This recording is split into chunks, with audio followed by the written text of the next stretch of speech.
પૂછું ભૂત હોય આપણને ખ્યાલ નથી કઈ. ખ્યાલ નહીં તે જોયું નહીં તાર મમ્મીએ જોયું નહીં તાર પપ્પાએ જોયું નહીં એમને જોયું હોત તો તને કીધું હોત કે બેટા અહીંયા પીપળે ભૂત રે એમ. એને જ નથી જોયું. હનુમાન ચાલીસામાં છે ભૂત પિશાચ નિકટ નહીં આવે મહાવીર જબ નામ સુનાવે. કોને કહેવાય ભૂત પિશાચ?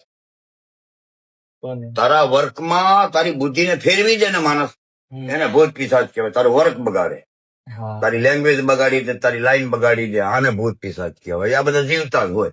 હા એક્ઝામ્પલ દાખલો વ્યવહાર કરવા જતા અને બીજાને ખબર પડે વ્યવહાર તોડાઈ આવે. હા હા સમજો એટલે કીધું શુભ કાર્ય કરે ઓર ચૂપ રહે સદા ધીર ગંભીર. જેવો ધીરા બી રહેવું પડે ને ગંભીર બી રહેવું.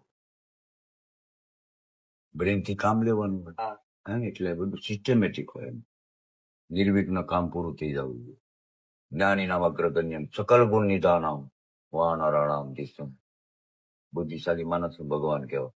હા सब कुटिल है ना, माइंड कंट्रोल नहीं है तो मनुष्य नहीं है. और हाँ. नाली का कीड़ा ही समझ.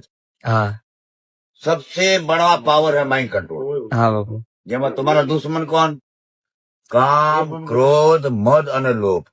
હા કામ ક્રોધ મદ લોભ ये सब नाथ नरक के पद तने नरक જ લઈ જાય. હા નરક માને હું? બોડી વિખાયેલી પડી હોય, તારી બોડીમાં પાવર ન હોય, બીમાર હોય, આને નરક કહેવાય. હા બાપુ બીજું કઈ નરક નહીં. તું તારો સ્ટેમિના ખોઈ બેહી જાય, કોઈ જ બી કામ તારા બોડી થી ન થાય ને તું બીમાર કહેવાય.